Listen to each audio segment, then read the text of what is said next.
এয়া চিনি পাইছেনে? এয়া সৈয়দ ছাহাদুল্লাহ। তেখেত একেৰাহে কি আছিলে মই কৈ দিছোঁ। ইয়াত তেখেতক মানে আমি সৰুৰ পৰা ৰেডিঅ'ত তেখেতৰ নাম শুনি আহি আছোঁ। তেখেতে একেৰাহে তেওঁ মানে সুৰকাৰ, গীতিকাৰ আৰু ভাষ্যকাৰ মানে একেৰাহে তেওঁ মানে এইবিলাকত জড়িত আছিলে। মানে সংগীত জগতত, শিল্পী জগতত মানে তেওঁ জড়িত আছিলে, এজন জড়িত থকা মানুহ। আৰু তেখেতৰ আমি সৰুৰ পৰা তেখেতৰ নামবিলাক ৰেডিঅ'ত শুনি আহিছোঁ। আৰু যে দেওবাৰ দিনাখন ৰেডিঅ'ত যে ৰাতি যোনে যোনে চাইছিলে সেই সময়ত মানে 1988 মানৰ কথা এইবিলাক। মানে মই যেতিয়া মানে প্ৰায় 6-7 মানত, কি 5-6 নহয় মানে 4 মানত আছিলোঁ, ক্লাছ 4-5 এনেকুৱাতে আছিলোঁ সম্ভৱ। সেই সময়ৰ কথা মানে ৰেডিঅ'ত যিসকলে শুনিছিলে সেই সময়ত দেওবাৰৰ দিনটোৰ ৰাতি 7:30 বজাত দিছিলে। কিন্তু মোৰ এতিয়াও মনত আছে এইটো প্ৰগ্ৰেম। নমস্কাৰ প্ৰিয় শ্ৰোতা বন্ধু, কুশলে আছে নিশ্চয়। পাহাৰ বা ভৈয়াম, চহৰ কিম্বা গাঁও, ৰেডিঅ'ৰ কাষত বহি এই মুহূৰ্তত আপুনি য'তে আছে আমাৰ আন্তৰিক প্ৰীতি আৰু শুভেচ্ছা গ্ৰহণ কৰক। আপোনাৰ ক্ষন্তেক মনোৰঞ্জন দিবলৈ প্ৰস্তুত কৰা বৰ্ণালীৰ এমুঠি ছুটি অনুষ্ঠান লৈ আমি আকৌ উপস্থিত হৈছোহি। আৰু মাইক্ৰফোনৰ সন্মুখত মই সৈয়দ ছাহাদুল্লাহ। এই মাতটো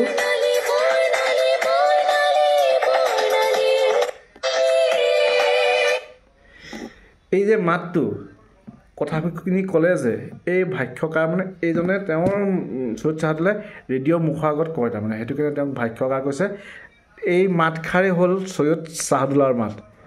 ইমান সৰুৰ পৰা শুনি আহিলোঁ আৰু দেখিছোঁ এতিয়া ছ'চিয়েল মিডিয়াৰ সময়ত আজি তেওঁ ঢুকাইছে কাৰণে দেখিছোঁ। কাইলৈ ৰৈ বিনালে, জুবিন গাৰ্গৰ ৰৈ বিনালে শুভ উদ্বোধনী হ'ব। আৰু আজি মানে অৰ্থাৎ 30 অক্টোবৰ, আজি 30 অক্টোবৰ দিনাখন তেখেত ঢুকাইছে। তেখেতক আল্লাহ বেহেষ্টত নচিব কৰক, তাৰে কামনা কৰিলোঁ। আৰু তেওঁৰ মানে লগতে জড়িত যে ৰেডিঅ'ৰ লগত আমি যে জড়িত আছিলোঁ সেই কথাখিনি মানে অকণমান আপোনালোকক কওঁ। মানে ৰেডিঅ' সেই চনৰ মানে সেই সময়ছোৱাত মানে ৰেডিঅ'টো খুব আপুৰুগীয়া বস্তু আছিলে। কাৰণ কি কিছুমান গাঁৱত কাৰেণ্টেই নাছিলে। কাৰেণ্ট নথকা সময়ত আপুনি কি কৰিব, সেই বগা যে নিপু বেটেৰীবিলাক লিখা থাকে, নিপু এনেকৈ গোল এটা থাকে, তাৰ ভিতৰত এটা বাঘ এটা জাপ মাৰি যোৱা লিখা থাকে নিপুৰ। সেই নিপু বেটেৰী দি পেলাই ৰেডিঅ'ত মানে আমি শুনো, গান শুনো। আৰু ঘড়ী নাচাওঁ, মানে ঘড়ী চোৱা আমাৰ অভ্যাস নাছিলেই। ৰেডিঅ'ত যেতিয়া আমি স্কুল যাওঁ নহয়, ৰেডিঅ'ত আপোনাৰ 9টা বজাৰ পৰা 9:30 ভিতৰত মানে গান দিয়ে আৰু 9:30 মানত ৰেডিঅ' বন্ধ হৈ যায়। আৰু সেই গান শুনাৰ লগে লগে গম পাওঁতে এতিয়া স্কুল যাব হৈ গ'ল সময়। আৰু ঘৰৰ পৰা স্কুলৰ প্ৰায় 3 কিলোমিটাৰমান হ'ব। নমাটি বা নাজিৰালৈ বহুত দূৰ হয়, আমি খোজকাঢ়িয়ে যামগৈ। সেই গান শুনাৰ লগে লগে আমি গম পাওঁ যে এতিয়া আমি স্কুল ওলাবলৈ হৈ গ'ল। আৰু ৰাতি হোৱাৰ লগে লগে এই দেওবাৰ দিনাখন, বিশেষকৈ দেওবাৰ দিনটোৰ কাৰণে আমি ৰৈ থাকোঁ। আৰু ৰামায়ণখন মোৰ যিমান সম্ভৱ 1988 মানত ৰামায়ণখন দিছিলে। সেই তেতিয়াই আমি ৰামায়ণখন চোৱা। মানে 1988ত আমি ৰামায়ণ চাইছোঁ। তাৰপিছত ৰামায়ণখন আমি নাই পোৱা। মহাভাৰত বহুত পিছত আহিছে। সেই সময়ত 1988ত আমি মানে ব্লেক এণ্ড হোৱাইট টিভিত ৰামায়ণ চাইছিলোঁ। আৰু কাৰেণ্টটো থাকে, কেতিয়াবা নাথাকে। আৰু বেছিভাগ আমি মানে তাতে শুনি থাকোঁ। আৰু এটা কথা কওঁ, মানে পটাপট আপোনালোকক কথাটো মানে বেছি দীঘলীয়া নকৰোঁ। সেই সময়তে যেতিয়া আমি লাহে লাহে ডাঙৰ হৈ আহিলোঁ, আমি তেতিয়া মানে কি পালোঁ, ক্লাছ 8 মানৰ কথা। তেতিয়া পালোঁ আমি এই ওচৰতে মিডিয়া ৱেভ থাকে নহয়, দুটা পিছফালে থাকে নহয়, বুটাম দুটা মানে কেনেকুৱা টাইপত মই দেখাই দিছোঁ দেই। ধৰক এইটো ৰেডিঅ' এনেকুৱা থাকেতো, এইটো ৰেডিঅ'টো ফ্ৰণ্ট ছাইডটো থাকে এনেকৈ, এই ফ্ৰণ্টত এনেকৈ মিটাৰ থাকে, আমি যে পকাওঁ চেণ্টাৰটো। আৰু পিছফালে দুটা ছুইচ থাকে, এটা শ্বৰ্ট ৱেভ, এটা মিডিয়াম ৱেভ, এনেকৈ কৰি পেলাই মানে 4টা বেণ্ডলৈকে মানে কিছুমান ৰেডিঅ'ত আছে, মানে সেইটো মানে চেঞ্জ কৰিব পাৰি। সেই তেতিয়া কি হয়, আমি মানে শ্বৰ্ট ৱেভ, মিডিয়াম ৱেভত থাকে যে তেনেকুৱা বেণ্ড চেঞ্জ কৰি পেলাই আমি বিবিধ ভাৰতী অনুষ্ঠানটো শুনিছিলোঁ।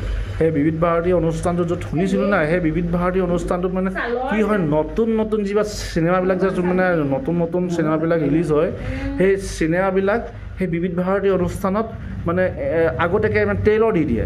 টেইলৰ দিয়ে আৰু গানবিলাক দিয়ে কোন তাৰিখে ৰিলিজ হ'ব কৈ দিয়ে আৰু ৰিলিজ হোৱাৰ লগে লগে মই কি কৰো আমাৰ নাজিয়াতে এখন মানে চিনেমা হলৰ নাজিয়া চিনেমা হলৰ ফ্ৰণ্টতে মায়া বুলি এখন কেছেট দোকান আছিলে ডাঙৰ কেছেট দোকান মায়া বুলি লিখা আছিলে তেওঁ দাদাৰ ওচৰত যাওঁ কওঁ দাদা আমুকখন চিনেমাখন এতিয়া গানটো আমুক কৈ দিওঁ আৰু এনেকৈ কেছেটখন আপোনাৰ ওচৰত আহিছে নেকি সুধোঁ তেখেতে মানে এদিন দুদিন নহয় তেনেকৈ কেইবামাহৰ পিছত মানে এদিন ভাবিলে যে এই ভাইটিটোৱে সদায় আহে আৰু যেতিয়াই কয় কোৱাৰ পিছতে মানে ধৰ এসপ্তাহ 10 দিন 20 দিনৰ পিছত মানে সেই কেছেটখন আহি মোৰ দোকানত মানে ডেলিভাৰী দিয়ে ল'ৰাবিলাকে দিয়েহি এইবোৰ এদিন সুধিলে ভাইটি তুমি গানবিলাকক কৈছা শুনা ক'ত পোৱা তুমি গানবিলাক চিনেমাখনৰ নামটো ক'ত পোৱা কোৱাচোন তুমি সোধাৰ খুব বেছি 20 দিন 25 দিনৰ পিছতে আহি পেলাই মোৰ ইয়াত ডেলিভাৰী ল'ৰাবিলাকে দিয়েহি আহি পেলাই তেওঁ মই ক'লোঁ যে ৰেডিঅ'ত পাওঁ বুলি সেই সময়তে ৰেডিঅ' শুনিছিলোঁ যে বিবিধ ভাৰতী অনুষ্ঠানটো তেতিয়াৰ পৰা আমি শুনি থাকোঁ আৰু আজি ঘপককেনে এই যে বৰ্ণালী অনুষ্ঠানৰ প্ৰগ্ৰামটো পাই গ'লোঁ শুনি সঁচাকৈ দেই বিৰাটেই ভাল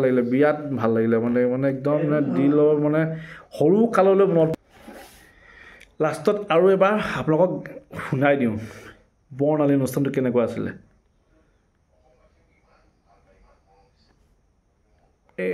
বস্তু আমি আকৌ উপস্থিত হৈছেহি আৰু মাইক্ৰফোনৰ সন্মুখত মই সৈয়দ ছাদুল্লাহ